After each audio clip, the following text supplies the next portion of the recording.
Hello all of you. आज हम लोग चैप्टर रिवाइज करने जा रहे हैं, that is investment account.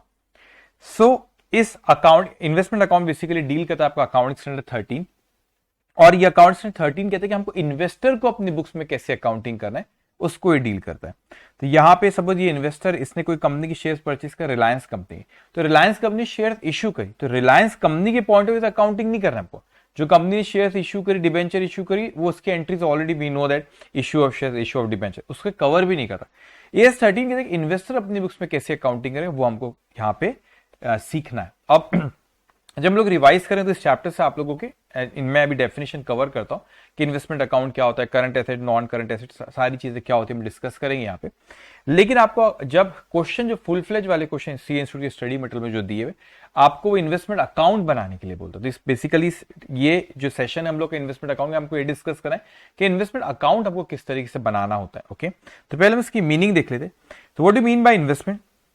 Investment are assets held by an enterprise for earning income by way of dividends, interest and rental for capital appreciation or for other benefits. To the investment enterprise, investment accounting is done as per Accounting 13 accounting for investment. तो basically आपसे कहते हैं कि कोई investment क्या, एक asset है जिसको आप इन्वेस्ट करते हो, आपको रिटर्न मिलता है। रिटर्न किस फॉर्म में मिलता है? That may be in the form of dividend, shares के केस में, interest in the form of debenture, rental in the form of investment in property, या कैपिटल अप्रिसिएशन, अगर कोई आप लैंड में इन्वेस्ट करें या आपने कोई गोल्ड में इन्वेस्ट करें तो उसकी अप्रिशिएट होती है वैल्यू, या other benefit, for example bonus, या आपको कंट्रोल आता है कोई कंपनी के शेयर्स परचेज करने से।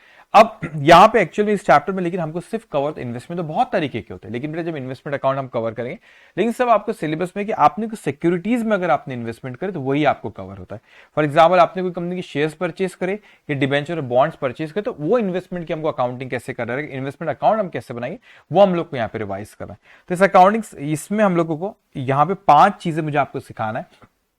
पहला जो हम लोग यहाँ पे रिवाइज कर रहे हैं कि मीनिंग ऑफ इन्वेस्टमेंट, जिसके बारे में हम लोगों ने बात की कि कॉस्ट ऑफ इन्वेस्टमेंट में क्या क्या चीज आती है, क्लासिफिकेशन ऑफ इन्वेस्टमेंट क्या होता है, और वैल्यूएशन ऑफ उसका वैल्यूएशन किस तरीके से करें, और इन्वेस्टमेंट अकाउंट सबसे इंपॉर्टेंट पार्ट आपका आखिरी वाला। तो आप इन्वेस्टमेंट 2 तरीके के हो सकते हैं, आपने डिबेंचर या बॉन्ड्स में इन्वेस्ट करें तो एक कंसेप्ट हम लोग वहां पे रिवाइज करेंगे, कम इंटरेस्ट और एक्स इंटरेस्ट, या आपने कोई शेयर्स में इन्वेस्ट करें तो वहां पर आपको एक कंसेप्ट, हमको बोनस शेयर, डिविडेंड और राइट इशू का सीखना रहेगा।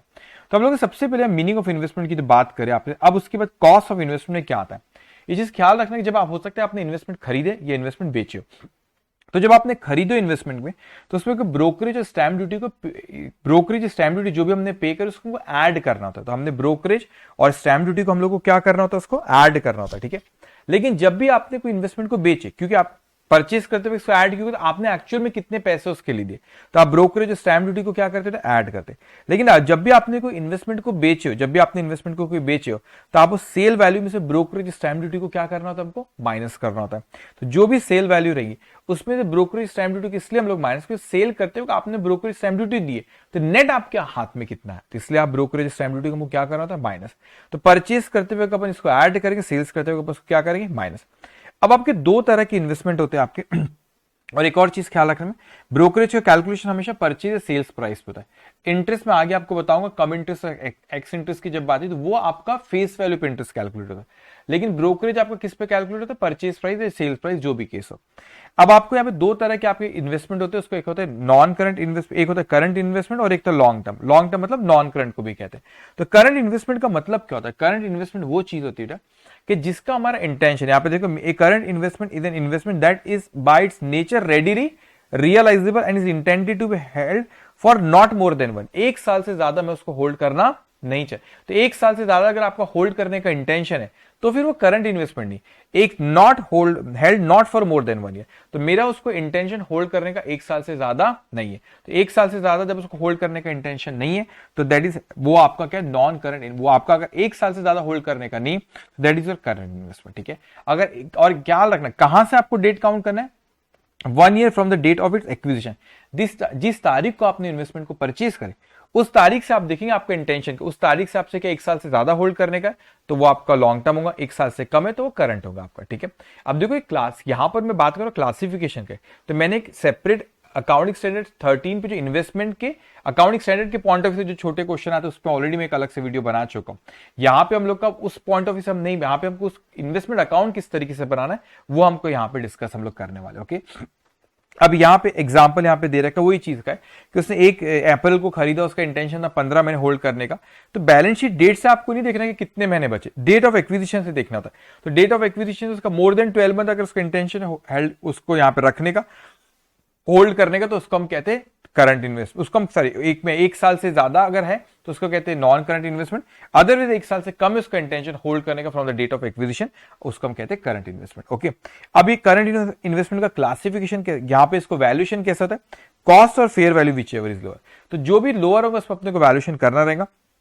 एनी रिडक्शन और reversal is reflected in the profit and loss account. उसकी वैल्यू में कोई भी कम ज्यादा जो भी होता है, क्योंकि आप कॉस्ट और fair value whichever is lower पे वैल्यूएशन हर साल आप उसको देखोगे, तो जो भी वैल्यू की उसकी कम ज्यादा आपको करना पड़े, that will go through profit and loss account. अब लॉन्ग टर्म इन्वेस्टमेंट वो होता है बेटा जो करंट इन्वेस्टमेंट नहीं होता, ठीक है। तो ये यूजुअली किस पे हम वैल्यूएशन करते हैं, इसका कॉस्ट पे इसका यूजुअली अपने को वैल्यूएशन करना है। लेकिन अगर उसका डिक्लाइन हो इसकी value other than temporary is nothing but permanent. अगर उसकी value permanently decline, other than temporary is nothing but permanent उसका मतलब होता है। तो परमानेंटली, मगर आपने परमानेंट वर्ड यूज नहीं करा क्योंकि एएस ने other than temporary word use करा है। तो अगर परमानेंटली उसकी वैल्यू अगर लॉन्ग टर्म इन्वेस्टमेंट कम होती तो ही अपने को उसकी वैल्यू को कम करना होता है। ओके, अब जो मेन इस चैप्टर का हमारा रिवाइज करके जो इंटेंशन है, इन्वेस्टमेंट अकाउंट। अब देखो इन्वेस्टमेंट अकाउंट अपने को दोनों एंगल से देखना है कि आपने कोई डिबेंचर या बॉन्ड्स में इन्वेस्ट करे, या आपने किस में इन्वेस्ट करे बेटा, या आपने शेयर्स में इन्वेस्ट करे। तो मैं पहले डिबेंचर बॉन्ड्स की बात करता हूं। तो इन्वेस्टमेंट अकाउंट आपके सामने यहाँ पर बेटा, तो यहाँ पे अमाउंट के ना 3 कॉलम होते हैं। अमाउंट के कितने कॉलम होते हैं? 3। एक होता है फेस वैल्यू कॉलम आपका होता है, एक होता है आप लोग का इंटरेस्ट का कॉलम, और एक होता है आपका इन्वेस्टमेंट का कॉलम। तो एक होता है आपका फेस वैल्यू का कॉलम, एक होता है आपका इंटरेस्ट का कॉलम, और एक किसका आपका इन्वेस्टमेंट का कॉलम। ये 3 कॉलम आपके होंगे किसमें, इन्वेस्टमेंट अकाउंट। अब ख्याल रखना ये फेस वैल्यू वाला कॉलम है, that is a memorandum column, मतलब उसका कोई बुक्स ऑफ अकाउंट से कोई लेना देना नहीं। हम उसको सिर्फ कॉलम को इसलिए ऐड करते कि हमको पता है कि इंटरेस्ट का कैलकुलेशन फेस वैल्यू पे होता है, तो इसके ऊपर कैलकुलेशन होता है फेस वैल्यू के बाद, तो रेफरेंस के लिए सिर्फ एक फेस वैल्यू से कॉलम यहाँ पे दे रखा है। अब इन्वेस्टमेंट में आप एक इंटरेस्ट कभी आप करते, इंटरेस्ट का भी कैलकुलेशन इंटरेस्ट का कॉलम रहा, और ये आपका एक इन्वेस्टमेंट का कॉलम है। लेकिन 3 चीजें आपने ख्याल रखना है यहाँ पे कि 3 टर्म्स आपको पता नहीं, कहीं ना कहीं मैंने लिखा होगा, यस, कम इंटरेस्ट एक्स इंटरेस्ट के बारे में लिखा। अब ध्यान से मेरी बात सुनिए। तो मैं सारी एंट्रीज पे, लेकिन इसके पहले आपने कंसेप्ट को समझना, what is this cum interest and x interest. होता है क्या कि फॉर एग्जांपल इसको आप यहाँ पे देखें, मैंने कहा कि साल शुरू हुआ 1 अप्रैल 24 का मेरा साल शुरू हुआ, और 31 जुलाई को सपोज मैंने कोई इन्वेस्टमेंट परचेज करा। अब जिससे भी परचेज करा, जैसे आपकी स्क्रीन पे स्वीटी दिख रही है, अब इस स्वीटी से अपन ने परचेज करी, स्वीटी रोने लगी, मतलब स्वीटी क्या हो गया? तो स्वीटी कहती है कि देखो सर, साल में 2 बार इंटरेस्ट जो कंपनी के डिबेंचर मेरे पास है, जो आप मुझसे खरीदना चाह रहे हो। मैंने हाँ स्वीटी मैं तुमसे खरीदना चाहता हूँ। तो जो कंपनी साल में 2 बार डिबेंचर के ऊपर इंटरेस्ट देती है, एक 31 मार्च को दी थी सपोज, और एक 30 सितंबर को दी थी। तो रोने लगी। तो मैंने रोने की क्या बात है? वो कहती कि सर आप 31 जुलाई को मेरे से डिबेंचर ले रहे हो, 30 जून को जो भी होल्डर रहेंगे उसको इंटरेस्ट दिया जाता है। तो मैंने कहा 31 जुलाई को आपने क्या करे बच्चों, यहाँ पे 31 जुलाई को आपने मैंने अपने स्वीटी से परचेज करे। तो बोले कि सर 30 सितंबर को आप होल्डर रहोगे तो आपको इंटरेस्ट मिल जाएंगे पूरे 6 महीने का, from the last due date, और ये जो भी आपकी यहाँ पे ड्यू डेट वहां तक मिले। सही बात है। लेकिन वो कहते कि नहीं सर, मगर 31 जुलाई तक तो मैंने होल्ड करके रखी थी ना, तो पिछले बार उसको इंटरेस्ट मिलेगा 31 मार्च को।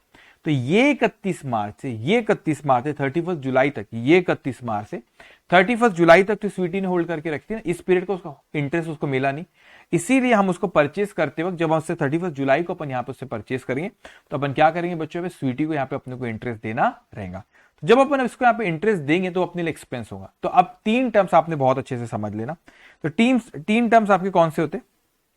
एक होता है आपका इंटरेस्ट, एक होता है आपका एक्स इंटरेस्ट और कम इंटरेस्ट। एक्स इंटरेस्ट का मतलब होता है कि जिसमें इंटरेस्ट का कंपोनेंट इंक्लूड नहीं। फॉर एग्जांपल स्वीटी से अपन यहाँ पे इन्वेस्टमेंट परचेज करें, तो इन्वेस्टमेंट के लिए अपन उसको 100 दिए, और क्योंकि 4 महीने उसके पास वो डिबेंचर था from the last due date, जब भी उसको इंटरेस्ट मिलेगा उसके बाद से, और 31 जुलाई को हमने खरीदे थे, तो वो कहते हैं कि 4 महीने को उसको अपन इंटरेस्ट देंगे, वो होता है इंटरेस्ट, और टोटल अमाउंट जो अपन उसको पे करें कम इंटरेस्ट। ख्याल रखना, ये सबसे इंपॉर्टेंट पॉइंट है बेटा।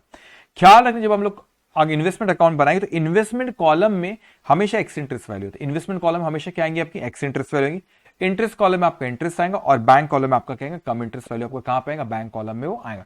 इस चीज को आपको अच्छे से ख्याल रखना बेटा, ठीक है। तो एक आपका इन्वेस्टमेंट कॉलम किसको रिप्रेजेंट करता है, एक्स इंटरेस्ट। और आप ये इंटरप्रेट नहीं करेंगे सर एक्स इंटरेस्ट का मतलब ये होता है कि उसको इंटरेस्ट नहीं दे, नहीं, वो एक्स इंटरेस्ट दे या कम इंटरेस्ट दे, इंटरेस्ट का कैलकुलेशन तो आपका आएगा ही आएगा। लेकिन इसमें एक्स इंटरेस्ट का मतलब होता है कि आपको उसमें इंटरेस्ट अभी ऐड नहीं, फिर आपने इंटरेस्ट ऐड करे तो कम इंटरेस्ट हो जाता है। तो जो आपके 3 कॉलम है ना, ये जो तीन कॉलम अपन ने जो यहां पर देखे, जो इन्वेस्टमेंट अकाउंट में जो 3 अमाउंट के कॉलम होते, फेस वैल्यू तो फेस वैल्यू लिखना, उसका कोई रेलेवेंस नहीं, that is just for the reference purpose मान लिखते। इंटरेस्ट कॉलम में अपने को इंटरेस्ट लिखना रहेगा और इन्वेस्टमेंट कॉलम में अपने को इन्वेस्टमेंट लिखना रहेगा। इन्वेस्टमेंट कौन सा? X interest, remember that investment column में एक्स इंटरेस्ट वैल्यू हमेशा इन्वेस्टमेंट कॉलम में आएगी, इंटरेस्ट में इंटरेस्ट आएंगे, और जो आप पे करते हैं bank, that is come interest value. अब यहां पे बड़ी सिंपल सी चीज है, बहुत सिंपल चैप्टर है बेटा। अब आपसे कहते हैं इसकी एंट्रीज कैसे पास करते हैं। पहला, आपने जब इन्वेस्टमेंट परचेस करते हो, इन्वेस्टमेंट अकाउंट डेबिट, हमेशा इन्वेस्टमेंट किससे? X interest value. लेकिन परचेस करते हुए कोई इंटरेस्ट पे करे अगर जिससे भी हमने परचेस करे, तो आपका इंटरेस्ट कॉलम में जाएगा, और जो पैसा दी उसको आप करेंगे टू बैंक अकाउंट। तो यहाँ पे investment account debit, interest account debit to bank account. अब ऑन सेल ऑफ इन्वेस्टमेंट, आपने इन्वेस्टमेंट बेची तो पैसा आया, आपने इन्वेस्टमेंट बेची तो पैसा आपके पास आया, तो क्या एंट्री पास होंगी आपकी? यहां पर आप एंट्री पास करोगे बैंक अकाउंट, यहां पे आप एंट्री पास करोगे बैंक अकाउंट डेबिट। आपके पास से इन्वेस्टमेंट गया तो टू इन्वेस्टमेंट अकाउंट, और जो भी आपका इंटरेस्ट रहेगा, जो भी आपको इंटरेस्ट, सेल करते वक्त आप इंटरेस्ट कलेक्ट करोगे, परचेस करते हो अपन अगले को इंटरेस्ट पे करे। वैसे अगर अपन बेचेंगे अगले को बोलेंगे कि मेरे पास था from the last due date से अभी तक के, तो मुझे वो इंटरेस्ट दो, तो इंटरेस्ट अपनी इनकम होती है। तो bank account debit, investment column में एक्स इंटरेस्ट वैल्यू और इंटरेस्ट का अमाउंट। अब profit on sale of investment, investment का प्रॉफिट पीएल को क्रेडिट करते, तो इन्वेस्टमेंट अकाउंट को डेबिट, तो एंट्री पास होगी investment account debit to profit and loss account. अगर लॉस हुआ सेल ऑफ इन्वेस्टमेंट पे, तो पीएल को डेबिट करते, इसका मतलब इन्वेस्टमेंट को क्रेडिट, तो profit and loss account debit to investment account. उसके बाद opening accrued interest, closing accrued interest को रहने दो, अभी मैं क्वेश्चन सॉल्व करते हुए आपको एक्सप्लेन कर दूं। पीरियोडिक इंटरेस्ट जब आपको मिलता है तो आप उसमें क्या एंट्री पास करते हो? Bank account debit to interest account, simple है। हाफ इंटरेस्ट ट्रांसफर, पीएल में आप क्रेडिट करते हो तो इन्वेस्टमेंट को डेबिट करोगे या इंटरेस्ट कॉलम को डेबिट करोगे यहाँ पे, तो इंटरेस्ट और income account debit to profit and loss account. अब एक चीज मैं आपको पहले बता दूं बेटा, जहां पे बच्चे गलती करते हैं, ठीक है, तो एक कम इंटरेस्ट एक्स इंटरेस्ट के बारे में तो मैं आपको very simple, that ex interest plus interest equals to cum interest. तो क्वेश्चन में अगर कम इंटरेस्ट दिया तो अपने को एक्स इंटरेस्ट निकालना देगा, या क्वेश्चन में उसने एक्स इंटरेस्ट दिया तो कम इंटरेस्ट निकालना पड़ेगा। हमको सारी चीजें चाहिए, इंटरेस्ट भी चाहिए, एक्स इंटरेस्ट भी चाहिए, कम इंटरेस्ट, क्योंकि तीनों का ट्रीटमेंट अलग है। एक्स इंटरेस्ट जाता है मेरे इन्वेस्टमेंट कॉलम में, इंटरेस्ट जाता है मेरा इंटरेस्ट कॉलम, और कम इंटरेस्ट मतलब उतना पैसा मैंने दिया या सेल करते वक्त लिया, तो तीनों मेरे को चाहिए। अगर क्वेश्चन में से एक दिया तो दूसरा अपने को कैलकुलेट करना रहेगा। दूसरी इंपॉर्टेंट चीज, जो जहां पर आप गलती करते हो, पता है आप गलती कब करते हो? जब क्वेश्चन सॉल्व करते हो, कि जब आप गलती हम लोग कहां करते हैं? जब हम लोग यहाँ पे करते, जब आप परचेज कोई करते हो तो आप कैलकुलेट करते हो ना कि इंटरेस्ट कितना पे करेंगे परचेज करते हो, तो एक चीज अपने दिमाग में बैठा लो, बस वही आपको करना रहेगा। क्या चीज करते? From the last due date to the date of transaction, इसको यहां पे मैंने लिखा भी, देखो हाईलाइट करा, from the last due date to the date of transaction, from the last due date to the date of transaction. तो जो भी लास्ट ड्यू डेट है उससे लेकर डेट ऑफ ट्रांजेक्शन तक जो भी इंटरेस्ट आपका रहेगा, वो जो भी पीरियड आपका रहेगा, उतने पीरियड का अपने को इंटरेस्ट देना। तो वो एक ऐसा हो ना, एक एरिया में गड्ढा, गड्ढे में जनरली अपन गिरते हो, गलती मां करते, ये एक एरिया जहां पे आप गलती करते हो। तो आपको क्या करना रहेगा? From the last due date to the date of transaction, तो लास्ट ड्यू डेट से डेट ऑफ ट्रांजेक्शन तक जो पीरियड, उतने पीरियड का इंटरेस्ट का कैलकुलेट करना। अगर आपने बेचे from the last due date to the date of sale, purchase किए from the last due date to the date of purchase, उतने पीरियड का ही अपने को इंटरेस्ट वो परचेज करते वक्त देना होगा और सेल्स करते वक्त अपने को कलेक्ट करना होगा। इसको ये फ्रेज याद रखना, from the last due date to the date of transaction, इस फ्रेज को आपने याद रखना, ठीक है। तो आप what is this cum interest? Cum interest is ex interest plus interest, उसको हम कम इंटरेस्ट कहते हैं। What is ex interest? Cum interest minus interest, हम उसको क्या कहते हैं? एक्स इंटरेस्ट हम उसको कहते हैं। तो हमको हर चीज पता रहना चाहिए कि कम इंटरेस्ट कितना, एक्स इंटरेस्ट कितना और इंटरेस्ट कितना, क्योंकि आपका तीनों का ट्रीटमेंट आपका क्या अलग अलग है। अब कुछ नोट, आपने बेसिक चीजें ख्याल रखना, बेसिस ऑफ कैलकुलेशन, कि हमेशा इंटरेस्ट फेस वैल्यू पे कैलकुलेट करा जाता है। पीरियोडिकली हो सकता है, क्वार्टरली हो, हाफ ईयरली, ईयरली, जो भी उसने अपने को क्वेश्चन में दिया है। और जो भी होल्डर, जो रिसीव कौन करता है, जो डेट ऑफ ड्यू डेट जो रहती है उस तारीख को जो भी होल्डर रहता है उसको ये इंटरेस्ट वहां पे मिलता है, ठीक है, उसको इंटरेस्ट मिलेगा।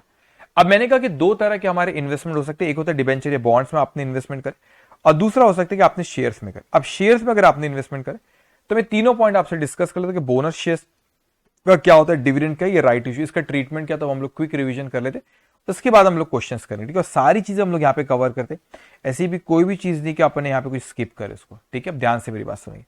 अब देखो उसके बाद वो क्या कह रहा है आपसे कि डिविडेंड इनकम किस तरीके से रिकॉग्नाइज करते हैं, किसके पॉइंट ऑफ व्यू से अपन पढ़ रहे हैं? इन्वेस्टर के पॉइंट ऑफ व्यू से हम पढ़ रहे हैं डिविडेंड इनकम। अब देखो इन्वेस्टर के पॉइंट ऑफ व्यू से अगर आप हमने कोई शेयर्स में इन्वेस्ट करें तो हमको डिविडेंड मिलेगा, बोनस मिलेगा और राइट इश्यू, तीनों के बारे में डिस्कस करना है।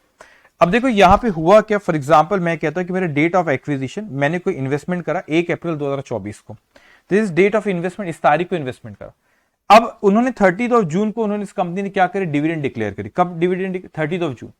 अब क्योंकि मैं यहां पे शेयर होल्डर हूं 30 जून को, तो मुझको भी वो डिविडेंड मिलेगा, लेकिन सपोज ये डिविडेंड लास्ट ईयर का, ये डिविडेंड कब का? आपका लास्ट ईयर का, क्योंकि मैं 30 जून को होल्डर हूं तो मुझे भी वो डिविडेंड उसका मिलेगा। लेकिन अकाउंटिंग स्टैंडर्ड 13 आपसे कहते हैं कि अगर आपको कोई ऐसा डिविडेंड मिलता है जो आपके एक्विजिशन के पहले के प्रॉफिट में से, तो मेरी डेट ऑफ एक्विजिशन ये थी, यहां पे मैंने एक्वायर करा, तो सपोज मैंने 1 लाख रुपए में शेयर्स परचेज करा और मुझे इसके बाद डिविडेंड मिलता है, और वो डिविडेंड मेरे एक्विजिशन के पहले के पीरियड का मुझे डिविडेंड मिल रहा है, वो मिलेगा क्योंकि मैं इस तारीख को होल्डर हूं जिस तारीख को डिक्लेयर करा। तो मेरे एक्विजिशन के पहले के पीरियड का अगर वो डिविडेंड है तो फिर क्या करना रहता है आपको? वो हमको अकाउंटिंग स्टैंडर्ड कहता है कि आप वो कॉस्ट ऑफ इन्वेस्टमेंट को उससे कम कर देंगे। तो यहाँ पे एंट्री पास होती है bank account debit investment account. तो आपको जब डिविडेंड मिलेगा, instead of crediting to dividend income account, अपन किसको क्रेडिट करेंगे? हम लोग किसको क्रेडिट करेंगे? हम लोग उसको क्रेडिट करेंगे इन्वेस्टमेंट अकाउंट को। लेकिन मेरे एक्विजिशन के बाद का, मैंने सपोज यहाँ पे एक्वायर करा और इसके बाद के पीरियड में से मेरे को डिविडेंड दिएगा, तो उसको नॉर्मल डिविडेंड इनकम और डिविडेंड इनकम अकाउंट को हमको क्रिएट करना पड़ेगा। अब आपको देखो यहां पर उसने एंट्री, यहां पे शायद मैंने कह ली, यस देखो, तो प्री एक्विजिशन डिविडेंड, तो इसकी एंट्री पास करते हैं हम लोग bank account debited to investment account, ये एंट्री पास करते। तो dividend for a period before share acquisition, तो treated as capital receive credited to investment account, तो आप उसको इन्वेस्टमेंट अकाउंट को क्रेडिट करना होता है क्योंकि आपके एक्विजिशन के पहले के प्रॉफिट में से दिया जा रहा है, तो कैपिटल नेचर का है। तो bank account debit investment account entry पास करते हैं, लेकिन आपको कॉस्ट ऑफ इन्वेस्टमेंट से कम होती है ऑब्वियसली। लेकिन मेरे एक्विजिशन इसके बाद के पीरियड में से अगर मेरे को डिविडेंड दिया, तो हम लोग किसको क्रेडिट करते हैं? हम लोग डिविडेंड इनकम को क्रेडिट करते हैं। क्या एंट्री पास करते हैं?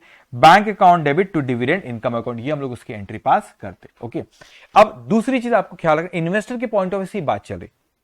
अब दूसरा एक हो सकता है आपसे कि आपको यहां पे बोनस इश्यू, तो बोनस शेयर्स का अपने को देखो कि आपको बोनस इश्यू करे उसके बारे में बात नहीं करे, वो तो जो कंपनी इश्यू करे वो अपनी अकाउंटिंग एंट्री पास करे।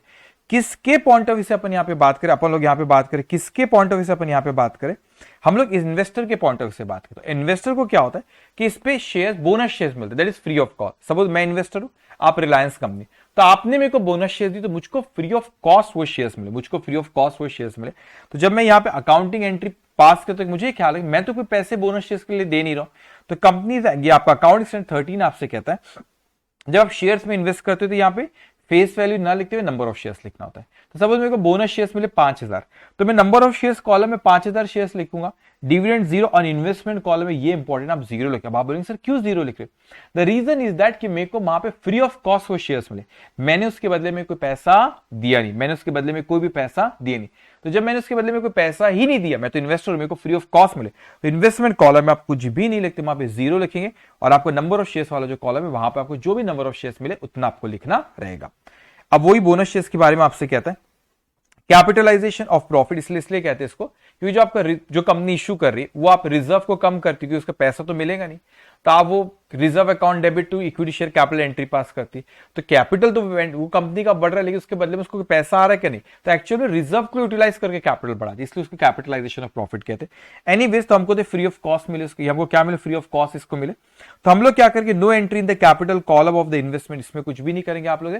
इन्वेस्टमेंट कॉलम में अपने को कुछ भी नहीं लिखना रहेगा, हम लोग को सिर्फ यहाँ पे फेस वैल्यू कॉलम बोलो या नंबर ऑफ शेयर्स कॉलम जो, तो वहां पर बस अपने को लिखना रहेगा जो नंबर ऑफ शेयर्स यहाँ पे जो भी उतना लिखना रहेगा। अब 3 चीज अपने को सीखना था कि डिविडेंड का क्या ट्रीटमेंट करेंगे, फिर अपन ने बात करेंगे बोनस शेयर्स का क्या ट्रीटमेंट करेंगे इन्वेस्टर, और आखिरी वाला आता है आपका राइट इशू। अब राइट इशू में what do mean by right issue? तो राइट इशू होता है कि जब कोई कंपनी शेयर इशू करती तो अपने एग्जिस्टिंग शेयर होल्डर को पहले ऑफर करती। क्यों भाई? बाहर लोगों को ऑफर करो, उसमें खर्चा ज्यादा होगा, उनको एडवर्टीजमेंट करो एंड ऑल दैट। तो एग्जिस्टिंग शेयर होल्डर को ऑफर लेटर भेजो और उनको ऑफर दे क्या आप खरीदना चाहते हो। अगर वो नहीं खरीदना चाहे तो फिर हम इसको बाहर वालों को ऑफर करते। अगर वो नहीं खरीदना चाहे तो हम लोग क्या करते? इसको बाहर वालों को ऑफर करते। अब देखो आपसे क्या कहता है यहाँ पे, right shares are given to current share holder based on their existing holdings. Company law make it mandatory for company director to offer these share first to existing shareholder. तो पहले प्री एग्जाम्पल उनको पहले offer दिया जाता है existing share holder, क्या आप ये खरीदना चाहते हो क्या? अब यहाँ पे इस कंसेप्ट को अच्छे से समझना, कम राइट और एक्स राइट। मैं आपको कंसेप्ट रिवाइज करा देता हूँ, हमने रेगुलर क्लास में इसको बहुत डिटेल में बात की थी कम राइट और एक्स राइट क्या होता है, लेकिन आप लोगों को क्या एग्जामिनेशन में कैसा था वैसा ही ट्रीटमेंट आपको देना रहेगा। अब ध्यान से बात मेरी बात सुनिए। होता क्या आपसे कि यहाँ पे कि यहीं से मैं पढ़ता चलिए, if you bought investment with come right and their value drops after x right. क्या होता है कि जैसे ही मार्केट में, थोड़ा सा बैकग्राउंड आपको मैं रिवाइज करा देता हूं कि क्या होता है कि कंपनी जब भी कोई ऑफर अभी दी नहीं है मगर अनाउंसमेंट कर दी थी कि हम लोग राइट इशू करने वाले, तो एकदम से अचानक से मार्केट में उसकी डिमांड बढ़ जाती है शेयर की। क्यों? कि right issue generally market price से कम पे ऑफर करता है एग्जिस्टिंग शेयर होल्डर। क्यों? उसे अट्रैक्टिव बनाने की, ताकि वो शेयर होल्डर्स उसको खरीद ले। तो अभी हमने ऑफर दिए नहीं, लेकिन अनाउंसमेंट कर देते कि हम भाई राइट इशू होने वाला है, तो एकदम से मार्केट में उसकी वैल्यू बढ़ जाती है। लोग बोलते हैं खरीदो खरीदो खरीदो, ये कम कीमत पे कंपनी ऑफर करने वाली है आगे, तो इसको अभी शेयर्स खरीद लो, क्योंकि जिस तारीख को ऑफर करेगी जो भी शेयर होल्डर है उसको वो मिलेगा। तो वो शोर मचाते हैं कि भाई चलो खरीद लो, तो उसकी एकदम से वैल्यू बढ़ जाती है। तो उस वैल्यू पे जब आप खरीदते उसको रहते हैं कम राइट वैल्यू, और जैसे ही राइट इशू ऑफर हो जाती है उसके बाद उसकी वैल्यू जो होता है उसका एक्स राइट वैल्यू। ठीक है, तो अगर आपने कोई चीज कम राइट वैल्यू पे ली, अनाउंसमेंट के बाद ली, कम राइट वैल्यू पे ली, और उसकी वैल्यू सपोज थी, मैं यहीं से फिगर, उसकी वैल्यू थी सपोज आपकी, इसकी वैल्यू अगर सपोज मैं लेता हूं कि मैंने कम राइट वैल्यू पे कोई चीज दिया, suppose just give me minute, 50,000 रुपए के शेयर्स खरीदे। ठीक है, 50,000 रुपए के मैंने शेयर्स खरीदा, बाद में चल के अगर उसकी वैल्यू 40,000 रुपए हो जाती, ठीक है, अगर 40,000 हो गया एक्स राइट वैल्यू, तो भाई जो चीज 50,000 रुपए की लिया था, आगे चल के 40,000 उसकी वैल्यू होगी, उसका एक्स राइट वैल्यू बोलते, जितने भी लिए थे कम राइट वैल्यू। तो ये एक्स इंटरेस्ट कम इंटरेस्ट नहीं है, ठीक है, याद रखना। तो कम राइट वैल्यू और एक्स राइट वैल्यू, तो कम राइट वैल्यू मतलब जितने पे आपने मार्केट से, कम राइट वैल्यू का मतलब जितने पे आपने मार्केट से उसको लिए थे जब उसकी वैल्यू ज्यादा थी अनाउंसमेंट के बाद, और ऑफर करे बाद मार्केट में जो वैल्यू थी उसका एक्स राइट वैल्यू बोलती। तो 50,000 में मैंने लिया था, बाद में 40,000 रुपए हो गई, तो फिर आपको क्या होता है, वो कहते हैं कि 10,000 रुपए उसकी वैल्यू अगर कम हो गई, जैसे यहाँ पे वैल्यू उसकी कम हो गई, तो x right value it is lower than the cum right value, तो आपको जो सेल ऑफ राइट करके कंसेप्ट, तो मैं सेल ऑफ राइट पे आ जाता, फिर मैं वापस इस पे कम इंटरेस्ट और कम राइट वैल्यू और एक्स राइट वैल्यू पे आता हूँ। What is sale of sale, आपका सेल ऑफ राइट आप क्या चीज होती है? अब कैसा होता है कि मैंने आपको समझ, आपको कोई शेयर ऑफर करा, आपको बोला आप खरीद लो, आपने बोले सर नहीं खरीदना है, तो बोला मत खरीदो, मैं बाहर वालों को बेच दूंगा। लेकिन आप बोलते नहीं सर मेरा एक दोस्त है, आपने बोला कि मेरा एक दोस्त है, ठीक है, समझ आप हो विराट कोहली और आपकी कोई फ्रेंड है अनुष्का, तो आप विराट मतलब विराट आप खरीदना चाहोगे, तो आपने बोले नहीं सर मैं तो नहीं खरीदना चाहता हूँ, बोले अनुष्का खरीदना चाहिए। अब अनुष्का के लिए आपने ऑफर करके अनुष्का खरीदना चाहिए। अब उसमें क्या हुआ यहाँ पे कि आपने अनुष्का को तो बोले कि सर अनुष्का खरीदना चाहिए, अब उसको दे दो कम कीमत पे, तो मैं अनुष्का को दे दूंगा। लेकिन आप हो बहुत चालाक, आप हो विराट और आपने अनुष्का बोले देखो अनुष्का, अबे रिश्तेदारी अपनी तरफ और कमर्शियल वर्ल्ड अपनी तरफ, तुमने बोले देखो मेरी वजह से आपको, मैं समझ रिलायंस कंपनी, मेरी वजह से आपको रिलायंस कंपनी की शेयर्स कम कीमत पे मिल रहे, ठीक है, आपने कहा कि मेरी वजह से आपको रिलायंस कंपनी की शेयर्स कम कीमत पे मिल रहे, तो आपने क्या कहा, आपने क्या कि अनुष्का देखो कम कीमत पे तुमको, तो मुझे कुछ पैसा दो उसके बाद, उसको कहते हैं सेल ऑफ राइट। तो विराट अनुष्का को कोई शेयर्स नहीं बेच रहा है, सेल ऑफ राइट बेच रहा है। सेल ऑफ राइट मतलब उसकी कहने की वजह से मैं कम कीमत पे विराट को ना देते, वो मेरा एग्जिस्टिंग शेयर होल्डर है, मैं अनुष्का को ऑफर कर दे रहा हूं, क्योंकि उसको अनुष्का को कम कीमत पे मिला, तो विराट ने अनुष्का से जो पैसे ले, that is sale of right उसको कहते। तो आप विराट शेयर्स नहीं बेच रहे, तो डोंट टेल मी कि bank account debit to investment account, नहीं, वो राइट्स बेच रहा है, तो वो इनकम होती है, तो bank account debit to PNL में जाती है, तो जो इन्वेस्टर होता है उसको पीएनएल अकाउंट में लेके जाता है उसको, ठीक है, इसको ख्याल रखना। अब सपोज मैंने कहा कि विराट के पास कोई शेयर से, मैं एग्जांपल यहां का लेता हूं, मिस्टर एक्स एक्वायर 200 कम शेयर कम राइट, आप एक्स आपने 50,000 रुपए शेयर्स लिए थे बेटा, और मैंने ऑफर करा एक पे एक शेयर, मतलब किसी का तो एक शेयर, तो एक शेयर में ऑफर कर रहा हूं राइट इशू 110 रुपए में, तो आपके पास सपोज 200 शेयर थे बेटा, तो मैंने आपको 200 शेयर ऑफर करा कितने में, 110 रुपए में, तो 200 मल्टीप्लाई बाय 110 करोगे तो वो 22,000 आता होगा। 200 मल्टीप्लाई बाय 110 करेंगे, 200 मल्टीप्लाई बाय 110 करेंगे तो दैट विल कम 22,000। तो 22,000 रुपए में क्या हो बेटा आपको कि मैंने राइट इशू ऑफर किया। अब अगर आपके एक ऑप्शन आप सब्सक्राइब कर लो तो आप खरीद लोगे, आपके ऑप्शन आप खरीदना चाहो तो खरीद लो, तो investment account debit to bank. अगर आप खरीदना नहीं चाहो तो सेल ऑफ राइट कर सकते हो। तो आपने सपोज 15,000 रुपए में अनुष्का को बेच दिए। अब जो शेयर्स आपके पास पहले आपने खरीदे थे 50,000 रुपए के आपके पहले से थे, उसकी मार्केट में वैल्यू होगी बाद में 40,000 रुपए, तो आप उसकी एक्स राइट वैल्यू की 40, तो उसकी 10,000 से वैल्यू कम होगी, और आपने सेल ऑफ राइट कितने का करे बेटा 15,000 का। तो अकाउंटिंग स्टैंडर्ड कहते हैं जो 15,000 रुपए पूरा का पूरा पीएनएल अकाउंट में लेके नहीं जाओ, क्योंकि आपका ex interest value is lower than the, sorry ex interest करो, ex right value is lower than the cum right value. तो आप एक्स राइट वैल्यू क्योंकि कम राइट वैल्यू से कम है, तो आप क्या कहते हो, अकाउंटिंग स्टैंडर्ड क्या कहता है कि नहीं, अगर ex right value cum right value से कम है, यहां पे कितने कम है, 50 की चीज वो 40 में आ गई, 10,000 से कम है, तो आपको जो सेल ऑफ राइट की 15,000 रुपए, आप पहले इन्वेस्टमेंट अकाउंट में उसको 10,000 से उसकी वैल्यू को कम कर दो। तो आप एंट्री क्या पास करोगे उसकी, आप एंट्री पास करोगे उसकी बैंक अकाउंट डेबिट, आप उसकी एंट्री पास करोगे बैंक अकाउंट डेबिट, ओके, आप उसकी एंट्री पास करोगे बैंक अकाउंट डेबिट, जो आपके 15,000 रुपए इन्वेस्टमेंट की कॉस्ट को कम रहे। कब कम करना होता है, जब आप लोग का when x right value is lower than the cum right value, तो जो उस वक्त आप करते हो, तो आपने यहाँ पे एक्स राइट वैल्यू 40,000 रुपए, तो 50 की चीज 40 पे 10 से कम हो, तो आप यहाँ पे डेबिट करोगे 15,000 रुपए आपके पास है, 10 से आपकी वैल्यू कम है 10 और आपका जो बच्चे में 5 अगर बचे तो आप P&L अकाउंट में लेके जाएंगे। लेकिन कब इन्वेस्टमेंट अकाउंट में एडजस्ट करते हैं, when x right value is lower than the cum right value. जब आपकी कम राइट वैल्यू जो थी उसकी वैल्यू कम हो गई शेयर्स इश्यू करे बाद, तो वैल्यू कम होगी तो आपका लॉस हो गया, लॉस का आप इन्वेस्टमेंट अकाउंट की कॉस्ट में उसको एडजस्ट करा जाता है और उसके ऊपर फिर कोई बच्चा है तो देन, मगर कब ये जो आप सेल ऑफ राइट करो वो पैसा है उसको, तो bank account debit to P&L आप डायरेक्टली नहीं करना, पहले आप देखना कम राइट और एक्स राइट वैल्यू कंपेयर करा। लेकिन मैं आपको सच बताऊं, आप जितने भी क्वेश्चन करोगे इंस्टीट्यूट के, वो आपको इतना cum right ex right value का खेल खेलते ही नहीं, वो sale of right simple sale of right रहेगा। अभी अपन क्वेश्चन में देखेंगे सेल ऑफ राइट को सिंपल से आपको प्रॉफिट एंड लॉस अकाउंट में ट्रांसफर कर देना आपने। कभी क्वेश्चन आपको छोटा बड़ा 2 नंबर के लिए पूछ सकता है, एक रेगुलर बैच हमने किए थे, आईसी की स्टडी मटेरियल में भी कैसा क्वेश्चन है कि यही वाला जो फिगर्स मेरे लिए ऐसे ही कुछ क्वेश्चन है।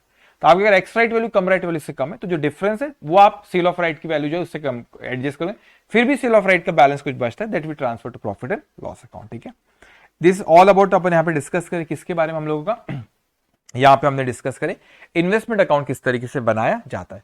तो आपने डिविडेंड, बोनस और या आपने राइट इश्यू का ख्याल रखना आपने, और कम इंटरेस्ट और एक्स इंटरेस्ट के बारे में आप ख्याल रखेंगे। ठीक है, अब देखेंगे यहाँ पे हम क्वेश्चन देखते हैं वो क्या कह रहा है आपसे। The following information is presented by Mr. Z, a stock broker relating to his holding in 9% government bonds. ना ओपनिंग बैलेंस यहाँ पे दिया इसने, ये देखो पहले आपने क्वेश्चन रीड करके देखना किस में इन्वेस्ट करें, भाई बॉन्ड्स वाला केस है, बॉन्ड्स डिबेंचर वाला केस है कि शेयर्स वाला केस है, तो बॉन्ड्स डिबेंचर वाला केस है 9% पे। ठीक है, अब ओपनिंग वैल्यू उसकी 1,20,000 रुपए, उसकी कॉस्ट 1,18,000, तो फेस वैल्यू 1,20,000, उसकी कॉस्ट कितनी 1,18,000। तो आप देखो इन्वेस्टमेंट अकाउंट में यहाँ पर फेस वैल्यू लिखा उसने 1,20,000 और ये कॉस्ट लिखा 1,18,000 है। ठीक है, अब ध्यान से ये बड़ी इंपॉर्टेंट चीज होती है, आपने को इंटरेस्ट का कैलकुलेशन करना था, तो कहीं इसके इंटरेस्ट के बारे में से कहा होगा तो मैं रीड कर लू पहले। वो 30 सितंबर को और 31 मार्च को इंटरेस्ट दे रहे। ठीक है, अब मेरा साल शुरू हुआ यहाँ पे कब शुरू हो रहा है भाई, एक just give me a minute, अच्छा कैलेंडर ईयर फॉलो करे कोई दिक्कत नहीं, 1 जनवरी 2021 को साल शुरू हुआ, 31 दिसंबर 2021 को साल खत्म हुआ।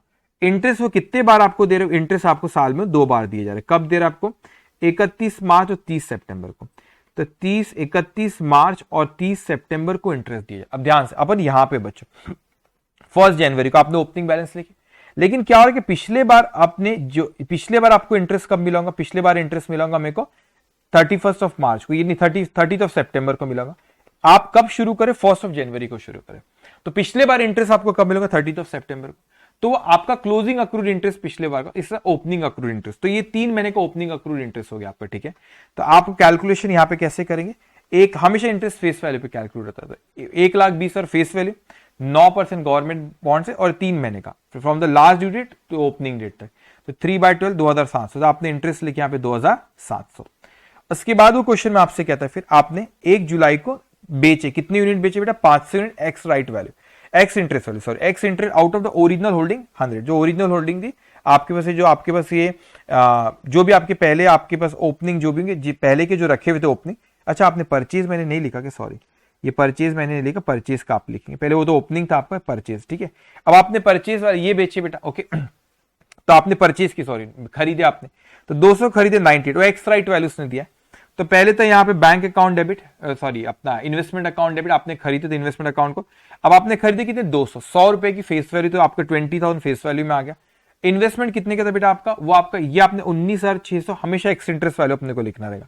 तो आप एक्स इंटरेस्ट वैल्यू कैलकुलेट कैसे करते हो, आपको यहाँ पे कौन सी डेट दी उसने, आपको उसने डेट दी 1 जुलाई नीचे 1 मार्च आपको डेट दी बेटा, तो आपने यहाँ पे 1 मार्च की बात करा, यहाँ पे 1 March from the last due date to the date of transaction, तो लास्ट ड्यू डेट कब होगी, जब आपको इंटरेस्ट मिला होगा 1 मार्च को परचेज करें, तो लास्ट ड्यू डेट थी आपकी 30 सितंबर और 1 मार्च को आपने कर, from the last due date to the date of transaction, इस फ्रेज को आपने ख्याल रखना। तो लास्ट ड्यू डेट 30 सितंबर, तो अक्टूबर नवंबर दिसंबर जनवरी फरवरी, अक्टूबर नवंबर दिसंबर जनवरी फरवरी, कितना हो बच्चों 5 महीना। ठीक है, कितना हो गया आपका 5 मंथ्स, तो ये हो गया आपका 5 months from the last due date to the date of transaction. तो आप देखो यहाँ पे उसे 5 मंथ्स से लिया होगा उसने। ओके देखो यहाँ पे तो 200 डिबेंचर, ये बॉन्ड जो भी face value 100, interest calculate face value पता है 5 महीने from the last due date to the date of transaction, तो अमाउंट आपका 750 आता है बेटा, 750 आपने इंटरेस्ट कॉलम में यहाँ पर इसको लिख दिए। ठीक है, अब उसके बाद वो आपसे कहता है यहाँ पे कि 1 जुलाई को आपने बेचे 500 यूनिट, जो आपने ओरिजिनल वाले जो थे पहले के रखे उसमें से। ठीक है, तो सेल करे तो आपके पैसा आया, तो यहाँ पर सेल आपने करे तो आपने बेचे कब उसको 1 जुलाई को बेटा, 1 जुलाई के पहले यहाँ पे 1 जुलाई के पहले 31 मार्च आ रहा है, तो हाफ ईयरली इंटरेस्ट मिलेगा आपको। तो आप कितने डिबेंचर होल्ड करके रखे, फेस वैल्यू 1,20,000 और 20 1,40,000, और यू कैन से 1400 डिबेंचर 100 रुपए का 1,40,000, 9%, हाफ ईयरली इंटरेस्ट, 6 मंथ का interest, bank account debit to interest account. तो इंटरेस्ट कॉलम आपने लिख ली, बस इस सिंपल कैलकुलेशन। फिर आपने उसको 1 जुलाई को बेचे बेटा, जब 1 जुलाई को बेचे, कितने बेचे आपने, कितने बेचे हो कह रहे हैं 500 यूनिट बेचे, ex interest out of the original holding at ₹100, 100 रुपए में बेचे, सॉरी 500 बेचे, 100 रुपए में ही बेचे, पार पे बेचे आपने, ठीक है, कोई दिक्कत नहीं। तो 500 आपने बेचे बेटा, तो bank account debit to investment account, तो आपने फेस वैल्यू यहाँ पे लिख दी 50,000, और बेचे भी फेस वैल्यू भी, इसलिए 50,000 वहां पे दिख रहा है। अब आपने 500 यूनिट बेचे आपने, ठीक है। अब जब भी आप बेचते हो तो आपने बेचे कब, पहले तो आपने इंटरेस्ट निकाला, आपने बेचे कब 1 जुलाई को, तो लास्ट ड्यू डेट कौन सी थी, आपने 1 जुलाई को यहां पर बेचे, लास्ट ड्यू डेट कब थे, 31 मार्च। तो अप्रैल मई जून आपने बेचे कब उसको, 1 जुलाई, मतलब 3 महीने from the last due date to the date of transaction, अप्रैल मई जून, तो 3 महीने रहता है। यहाँ पे देखो उसने 3 महीने का कैलकुलेट किया होगा। That is sale of bonds आपका ये था, आप देखो 500 डिबेंचर बेचा, 100 रुपए फेस वैल्यू, 9%, 3 महीने का, तो 1125, तो आप यहाँ पे देखो 1125 आ गया। और जब भी आप बेचते तो आपने कैलकुलेट करना चाहिए बेटा प्रॉफिट और loss on sale of investment. तो cost minus sale minus cost करोगे, दैट विल बी प्रॉफिट और लॉस आपका आ जाएगा। तो आपने जो बेचे बेटा, कितने में बेचे, उसके एक्स इंटरेस्ट वैल्यू लेते हैं अपन, 50,000 रुपए में बेचे, तो 50,000 रुपए में अपन ने बेचे। अब उसकी कॉस्ट कितनी, तो फीफो मेथड उसने क्वेश्चन में बोला भी, मैंने यहाँ पे देखा था फीफो बोला भी। तो जब आपकी ओपनिंग थी ना, ओपनिंग की कॉस्ट कितनी, 1,18,000, कितने डिबेंचर थे बेटा आपके, 1230, यस, 100 रुपए के, तो मतलब 1,200 रुपए थे, तो 1,200 थे। तो आपने जो 1,18,000 जो है आपके ओपनिंग, वो 1,200 है बच्चों, तो आपने अभी बेचे 500, तो 500 कितना, तो 1,18,000 अगर 1,200 है तो 500 कितना, 49167 आ रहा है, 49167। तो आपने 49167 की चीज को आपने 50,000 में बेचे, तो आपको प्रॉफिट हो गया 833 का। तो प्रॉफिट हो तो पीएनएल में क्रेडिट करते तो इन्वेस्टमेंट अकाउंट को डेबिट करेंगे। तो आपने देखो इन्वेस्टमेंट अकाउंट को यहाँ पे डेबिट करें, 833 से प्रॉफिट एंड लॉस अकाउंट को क्रेडिट करते।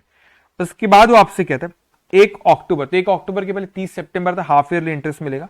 तो हमने कितने डिबेंचर होल्ड करे, ओपनिंग 1,20,000, ये 20,000 ही हो गया, तो 1,40,000 बेटा, और आपने 50,000 बेचे, तो 1,40,000 माइनस 50, तो आपके 90,000 थे। तो आपने देखो यहाँ पे कैलकुलेट किए होंगे 90,000, और you can say 900 multiply 100, 9%, half yearly interest 6/12, तो 4050, तो ये आ गया बच्चों आपका 4050, ठीक है, डन। अब उसके बाद यहाँ पे क्या हो, उसके बाद देखो यहाँ पे, उसके बाद यहाँ पे आपका आता है 1 अच्छा ये आपने फिर 1 अक्टूबर को फिर परचेज करे 150 यूनिट, तो उसको आपको क्वेश्चन में दे रखा है, उसने क्या कम इंटरेस्ट आपको दे रखा है बेटा, ठीक है। तो 150 यूनिट आपने परचेज करे, तो यहाँ पे कम इंटरेस्ट दिए, तो अपने को एक्स इंटरेस्ट निकालना रहेगा, क्योंकि इन्वेस्टमेंट कॉल में एक्स इंटरेस्ट ही लिखते हैं अपन। तो यहाँ पर उसने डायरेक्ट यहीं पे लिखा कि चलो ठीक है, आपने यहाँ पे लिखा हुआ 150, बहुत ही छोटा फॉन्ट लिखा, 150 आपने खरीदे, और आपने कितने रुपए में उसको खरीदे बच्चों, वो कह रहा है आपसे at the rate of ₹98। Just give me minute, 9 कहां से लाया मैंने, 99, जस्ट गिव मी मिनट, ये क्या हुआ, एक सेकंड, उसमें करेक्शन कराना पड़ेगा। ये परचेज का उसने लिखा नहीं, कोई बात नहीं, अपन लिख लेंगे, उसमें कौन सी बड़ी बात है। अब देखो मैं यहाँ पे कैलकुलेशन बताता हूँ बेटा। अब यहाँ पे क्या आपने परचेज करे, इसको परचेज आपने कब करे, हाँ डेट भी तो इंपॉर्टेंट बेटा, 1 अक्टूबर का परचेज करे, तो from the last due date to the date of transaction में कोई डिफरेंस ही नहीं है, तो इंटरेस्ट का इसलिए कुछ भी नहीं है, आपने 99 में खरीदे। सो 150 मल्टीप्लाई बाय 99, कितने में खरीदे, 99 में खरीदे, कितने में खरीदे, 98 में खरीदे। वो आपको कंफ्यूज करने दे रहा है, कम इंटरेस्ट बेटा, आपने एक उसी को खरीदा, आपने खरीदे कब उसको, 1 अक्टूबर को, पिछली ड्यू डेट तो आपकी 30 सितंबर थी, एक ही दिन तो इंटरेस्ट कुछ भी आने वाला नहीं है। तो 98 यहाँ पे 98 कर लो, so 150 multiply by 98, that is 14,500, ठीक है, 14, इंटरेस्ट कुछ भी नहीं आएगा, last due date to the date of transaction में कोई डिफरेंस नहीं है। उसके बाद फिर आपको 1 नवंबर को आपने बेचे 300 यूनिट 99 रुपीज, जो ओरिजिनल खरीदे तो ओपनिंग में से वो कह रहा है, ठीक है। तो आपने बेचे उसको 99 में, तो यहां पर आप समझेंगे बेटा, आपने बेचे कब उसको, कम इंटरेस्ट एक्स इंटरेस्ट निकालना पड़ेगा। तो आपने 99 में बेचे 29,700, वो आया जरूर बेटा, लेकिन आपने कौन सी तारीख को बेचे उसको, 1 नवंबर को बेचे। अच्छा एक्स इंटरेस्ट ही आपको दिया, सही है, तो एक्स इंटरेस्ट ही दिया उसने, तो आपको एक्स इंटरेस्ट कॉलम में आ जाएगा 29,500, लेकिन आपने बेचे 1 नवंबर को उसको, तो 30 सितंबर लास्ट ड्यू डेट थी, तो अक्टूबर एक ही महीना आ रहा है, नवंबर भी 1 नवंबर, तो एक ही महीना आ रहा है। तो आपने देखो 300 डिबेंचर, 100 रुपए फेस वैल्यू, 9%, एक महीने का बच्चों, दैट्स कम 225। तो बैंक अकाउंट डेबिट इंटरेस्ट ये 225, डन हो गया, और कुछ है ही नहीं मेरा। अब सेल करे आपने, प्रॉफिट और लॉस उसमें कैलकुलेट करना होता है, तो उसके आपने जो बेचे उसको बेचे 29,700 में, और जो आपने खरीदे थे 29,500, ये कैसे लाया, वही ओपनिंग में से 1,18,000 आपके ओपनिंग थे, 1200 में से आपने अभी बेचे कितने 300, तो प्रपोर्शनेट लिया होगा 1,18,000, 12 में से 1,18,000, 12 में से आपने 300 बेच दी, that's come how much 20, that's come 29,500 yes. तो आपका प्रॉफिट और लॉस जो भी यहाँ पे आ रहा है कितने का आ रहा है 200 का, तो पीएनएल में क्रेडिट करते हो, इसको आप डेबिट करते हो, सिंपल है आपका। अब वैसे ही उसने यहाँ पर बेटा क्लोजिंग बैलेंस यहाँ पर लिखा हुआ है आपका, तो जो क्लोजिंग बैलेंस उसकी फेस वैल्यू लिखा और उसे फीफो से उसने कैलकुलेट किया, तो ओपनिंग में से 1,20,000 से 50 चीज बेचे तो 40,000 प्रोपोर्शनेट ले ली जो ओपनिंग का है, और ये 2 बार जो परचेज करे तो वो आपके पास से रखा हुआ है, ठीक है। तो ये आपका 73633 आ गया, और यहाँ पर आपका ये जो balance P closing accrued interest भी आएगा from the last due date to that year end, तो आपका लास्ट ईयर एंड हो रहा है 31 दिसंबर को, 30 सितंबर से 31 दिसंबर तक, 3 महीने का आपका। तो जो भी आपने डिबेंचर यहाँ पे होल्ड करके रखे 75,000 था फेस वैल्यू, उसका 9% multiply by 3 divide by 12, that's कम 1687.5, तो 1688 है। तो ये आपका प्रॉफिट एंड लॉस अकाउंट में बैलेंस आपका चले जाएगा इंटरेस्ट का, डन, सिंपल। ओके, अब ऐसा भी तो हो सकता है आपका कि आपने किस पे करे 1688 करा ऐसा कह लो, ठीक है। अब हम लोग शेयर्स वाले का एक एग्जांपल हम देख लेते हैं। अगर आपने किस में इन्वेस्ट कर रखे हो, शेयर्स में आपने करे, तो बहुत सिंपल है आपका ये तो यहाँ पे आपसे क्या कह रहा है, वो कहता है आपसे on 1st of April 2010 Rajat has 50,000 equity share of P limited at a book value of ₹15 per share, तो 50,000 शेयर से 15 रुपए, तो मल्टीप्लाई बाय 15 करो 50,000 को, तो वो आता है आपका 7,50,000। इसमें कुछ इंटरेस्ट का कैलकुलेशन है, ये एक अच्छी बात होती है। अब वो कहता है आपसे ऑन 30th of June उसने ही परचेज अनदर 10,000 शेयर 16 रुपए का, तो 10,000 नंबर ऑफ शेयर, 16 रुपए के 10,000 मल्टीप्लाई बाय 16 आप करोगे, दैट विल कम 1,60,000। उसके बाद फिर आपका बी पॉइंट कहता है 1st of August 2010 को पी लिमिटेड ने 1 इक्विटी शेयर बोनस शेयर दी 6 के बदले, तो आपके पास पहले 50,000 शेयर थे और आपने 10,000 खरीदे, तो 60,000 टोटल शेयर थे, 6 के बदले में 1 दिए, तो मतलब 60,000 पे 10,000 बोनस शेयर पे 10,000, ये अमाउंट कॉलम में आपको कुछ नहीं लिखता, बोनस शेयर पे अपने डिस्कस किए। उसके बाद कहते हैं 31st of October को director of P limited announce a right issue which entitle the holder to subscribe 3 share for every 7, 7 पे 3 उन्होंने ऑफर करे, तो अपने शेयर एक्वायर कितने करे, पहले के 50 थे, फिर अपने और 10 खरीदे और बोनस शेयर्स अपने को 10 मिले, तो टोटल अपने होल्ड कितने करके रखे 70,000। अब 7 पे 3 ऑफर करे, मतलब 70,000 पे 7 पे 3 मतलब 70,000 divide by 7 multiply by that's कम 30,000, तो 30,000 अपने पूरे नहीं खरीदेंगे, वो अपने से कहता है 30,000 में से 1/3 अपने सेल ऑफ राइट, वो अनुष्का ने जो विराट ने अनुष्का को बेचा था वो है बेटा, तो 1/3 इसका कितना होता है 10,000, वो उसने 2 रुपए के हिसाब से पर शेयर सेल ऑफ राइट उसने अनुष्का का किया 20,000 रुपए, तो this 20,000 will go to profit and loss account, okay. लेकिन उसने 2/3 खरीद लिया तो वो हो जाता है 20,000, कितने में खरीदा उसने, कुछ कीमत दे रहा है 15 रुपए, मल्टीप्लाई बाय 15, तो 20,000 मल्टीप्लाई बाय 15 दैट्स कम 3 लाख, तो ये कितना आ गया बच्चों, ये आ गया आपका 3 लाख रुपए, ठीक है। तो आप यहाँ पे लिखेंगे इसको 20,000 शेयर आपने खरीदे और ये 3 लाख रुपए के हिसाब से, डन। अभी बैलेंस आपका इन्वेस्टमेंट अकाउंट बैलेंस आपका जो क्लोजिंग बैलेंस है आपको बैलेंसिंग फिगर वो आ गया, दैट्स इट, ओके। तो this all about investment chapter. एक चीज ख्याल रखना, वैसे रैपिड जिसके 3-4 जो पेजेस से आपको रिवाइज करना रहेगा, इट विल हेल्प यू, सारे कंसेप्ट हमने यहाँ पे करे जो अकाउंटिंग स्टैंडर्ड के पॉइंट ऑफ व्यू से क्वेश्चन आते, change in classification of current investment to non current और वाइस वर्सा, तो हमने एस के पॉइंट ऑफ व्यू से जब करे तो उसका एक लेक्चर अलग है, वहां पे अपन इसको कवर करें। So that is all about investment chapter.